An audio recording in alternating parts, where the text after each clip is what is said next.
Assalamualaikum warahmatullahi wabarakatuh. Perkenalkan, nama saya Erlangga Primayandi dari program studi D3 Perpajakan Fakultas Ekonomi dan Bisnis, mahasiswa Universitas Jambi.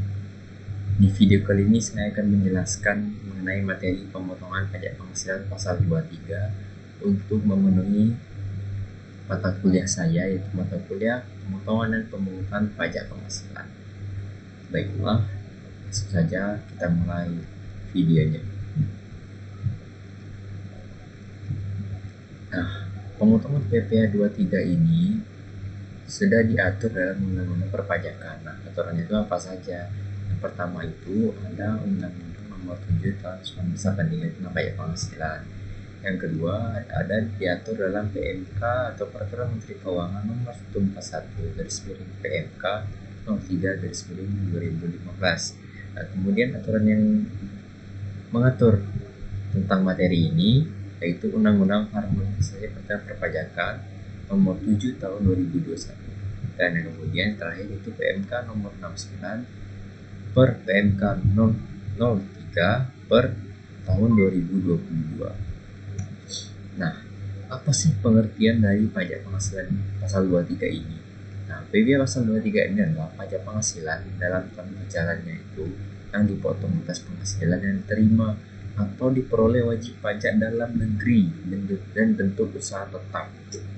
Nah, dari mana asal pendapatannya? Dari modal, penyerahan jasa, atau penyelenggaraan kegiatan selain yang dipotong PPh pasal 21 yang dibayarkan terutang oleh badan pemerintah, skip pajak badan dalam negeri, penyelenggara kegiatan, BUT atau badan usaha tetap, atau perwakilan perusahaan luar negeri yang lain. Nah, kita masuk ke materi objek dan pengecualian PPh pasal 23. Nah, untuk objeknya itu ada beberapa objek dari PPh pasal 23. Yang pertama adalah dividen. Dan dividen tahu dari keuntungan dari dia berinvestasi main saham. Kemudian ada bunga dari bunga bank. Kemudian royalti, hadiah, penghargaan, bonus selain sudah dipotong oleh PPh pasal 21. Nah, kemudian ada sewa harta. Sewa harta itu seperti sewa mobil, dan peralatan, kecuali tanah dan bangunan. Nah, kalau tanah dan bangunan ini dia masuk ke PPh final pasal 4 ayat 2. Nah, untuk jasa itu mengenai jasa teknik, manajemen, konstruksi, konsultan, outsourcing, makeover, catering, dan jasa lainnya. Ya, banyak jasa dari yang diatur dalam PMK nomor 1 tahun 2015. Bisa dilihat di situ sudah tertulis apa saja jasa-jasa yang dikenakan pemotongan PPh pasal 23.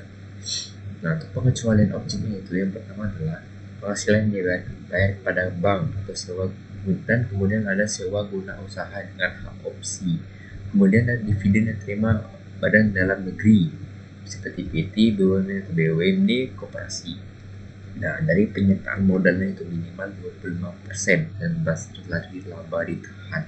Yang artinya adalah jika menerima dividen itu sebesar maksimalnya itu 25%, nah maka dia tidak dikenakan. Nah, jika dia lebih dari 25%, dia dikenakan PPh pasal 23. Nah, terus kemudian adalah bagian laba anggota firma, sipil, persekutuan atau koperasi. Kemudian adalah SHU koperasi pada anggota. Kemudian ada penghasilan pada berusaha jasa keuangan, penyalur pinjaman atau pembiayaan. Kemudian ada dividen bukan objek PPh dan dividen orang pribadi PPh final. Nah, kemudian ada jasa teknik, manajemen, konstruksi, dan konsultasi sesuai tertentu ya, sesuai ketentuan khususnya. Jadi ada jasa teknik yang disebutkannya dengan kategori tertentu sesuai ketentuan khususnya, tidak dikenakan PPh pasal 23.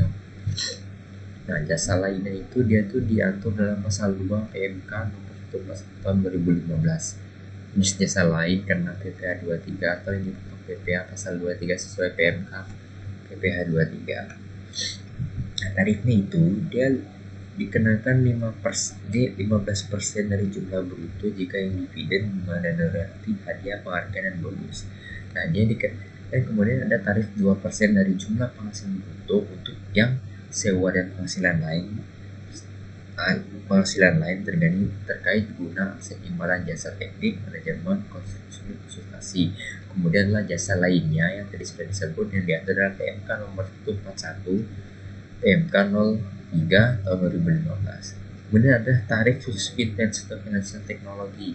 Ini berdasarkan dari PMK nomor 69 per PMK 03 per tahun 2022, di mana kalau finansinya dalam negeri dia 15%, kalau untuk luar negeri dia 20%. Nah, ini tarif yang lebih tinggi jika dia tidak memiliki NPWP, di mana dia dikenakan tarif sebesar 100% dari tarif yang ditentukan.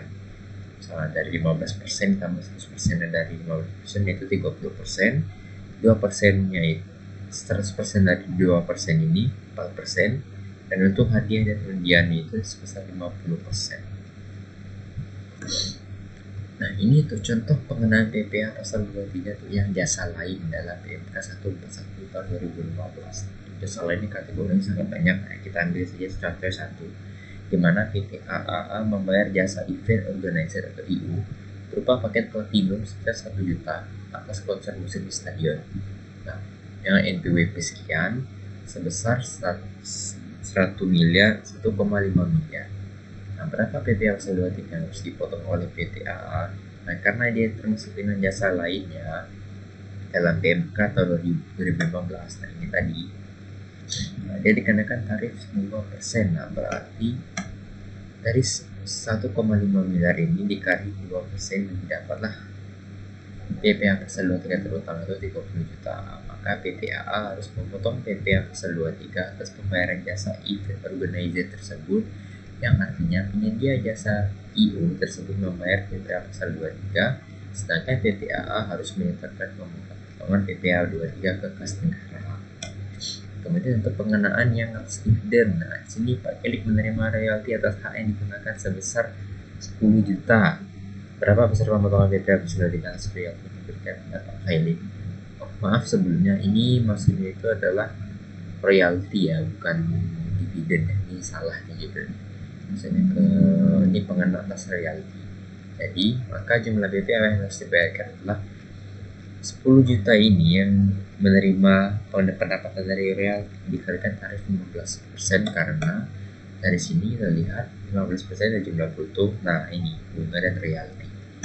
Jadi didapatlah 15% kali 10 juta sama dengan 1,5 juta.